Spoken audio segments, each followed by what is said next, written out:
cuman kalau nanya KTP kan dompet ya cuman nengok aja kan ngapain adik aku kan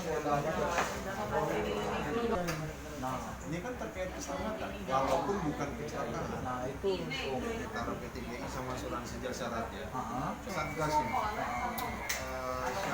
Dari Persatuan Departemen Sumsel melakukan besuk untuk rekan beca sesama departemen, di mana pada 3 hari yang lalu rekan kita ini telah dilakukan menjadi korban begal.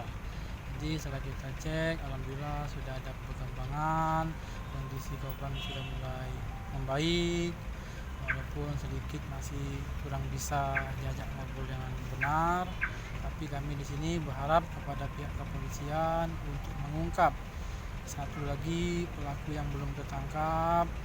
Kepada pihak polisi kami memohon untuk secepatnya diringkus dan dilakukan penindakan dengan tegas, karena mengingat ini kejadian sudah yang kesekian kalinya, alhamdulillah tidak memakan korban jiwa. Ya, pada hari ini kami dari kawan-kawan departemen melakukan solidaritas, melakukan penggalangan dana untuk mengurangi beban keluarga korban, karena keluarga ini tidak ada BPJS dan tidak ada bantuan dari pihak aplikasi.